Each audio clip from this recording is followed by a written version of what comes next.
जानने के लिए उमेश। और आगे बढ़ते हुए भोपाल से खबर, गणेश विसर्जन जुलूस पर पथराव के मामले में पुलिस जांच में पथराव की कोई पुष्टि नहीं हुई है। जिस घटना को लेकर इतना बवाल मचा था, पुलिस की जांच में सामने आया कि पथराव हुआ ही नहीं।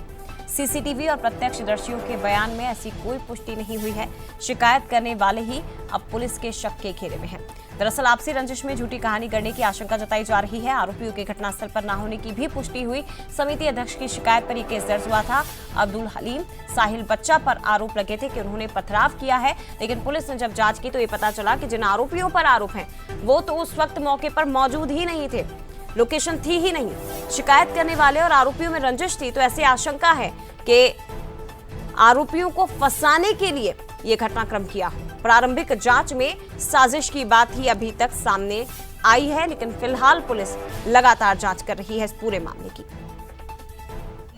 जो इन्वेस्टिगेशन है उसमें जैसे भी फुटेज और सारे जो एविडेंसेस आएंगे उसके आधार पर कार्रवाई की जाएगी।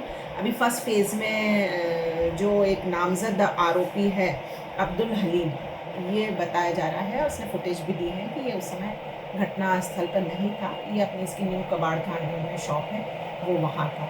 बाकी भी सारे पहलुओं पर इन्वेस्टिगेशन किया जा रहा है, जैसे फैक्ट्स आएंगे वैसे कार्रवाई की जाएगी। तो देखिए, इस घटनाक्रम ने मध्य प्रदेश पर, भोपाल की शांति पर कई तरह के सवाल खड़े किए थे। सियासत भी इसमें काफी दिखाई दी थी, नेता की बयानबाजी भी दिखाई दी, लेकिन अब बताया जा रहा है कि पथराव हुआ ही नहीं। लेकिन इस मामले को समझते हैं, सीधे रुख करते सनी मालवीय हमारे साथ इस वक्त जुड़ गए हैं। सनी, आखिर सच्चाई क्या है?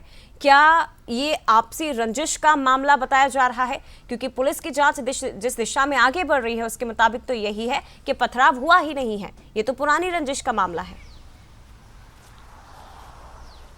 जी, निश्चित तौर पे जया, जिस प्रकार से गणेश प्रतिमा में हुए पथराव और खंडित के मामले में लगातार इस मामले में एक नया मोड़ निकल के सामने आया है। जिस तरह से जिन आरोपियों पर जो है आरोप लगे थे, उनने जो है सीसीटीवी फुटेज और प्रत्यक्षदर्शियों ने जिस तरह से दावा किया कि उस दौरान जो है पथराव नहीं किया गया था, लेकिन समिति जो चरण सिंह कुशवाहा है, अध्यक्ष हैं, उनके द्वारा ये शिकायत की गई थी। समीर बच्चा, यासीन और अब्दुल के खिलाफ यह मामला दर्ज किया गया था, लेकिन मौके पर ये लोग जहां वारदात हुई थी उस जगह मौके पर वहां मौजूद नहीं थे। वो अपनी दुकान और टायर की दुकान पर काम कर रहे थे। इस तरह के सीसीटीवी फुटेज जो है उन्होंने पुलिस को सौंपे हैं, लेकिन कहीं ना कहीं एक व्यक्तिगत मामला और पुरानी रंजिश के चलते इस तरह की सांप्रदायिक स्वाद बिगाड़ने की जो कोशिश है वो की गई थी। इस मामले के लिए लगातार जो है पुलिस अभी भी जांच में जुटी है। अलग अलग जो है सीसीटीवी फुटेज भी खंगाले जा रहा है, लेकिन कहीं ना कहीं एक 8 अगस्त को ही जो है इसी इलाके में आरिफ नगर में जो है तोड़फोड़ का एक मामला सामने आया था, जिसका सीसीटीवी फुटेज भी निकल के सामने आया था।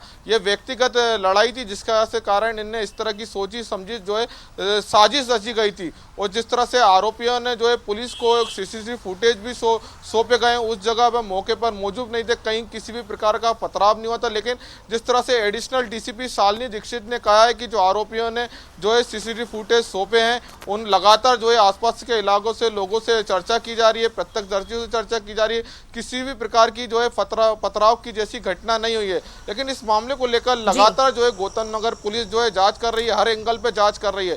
जांच लगातार जारी है, लेकिन अब देखना होगा आगे भी जांच में क्या कुछ निकल के सामने आता है। और हो सकता है जांच की दिशा भी मुड़ जाए, जो शिकायत करता है उसी के खिलाफ पुलिस केस दर्ज कर ले इस मामले को आगे बढ़ाने को लेकर। सनी, लेकिन फिलहाल बहुत धन्यवाद आपका तमाम जानकारी हम तक पहुंचाने के लिए। इसी के साथ खबर मध्य प्रदेश में फिलहाल मुझे दीजिए इजाजत। आगे देखिए खबर छत्तीसगढ़। नमस्कार।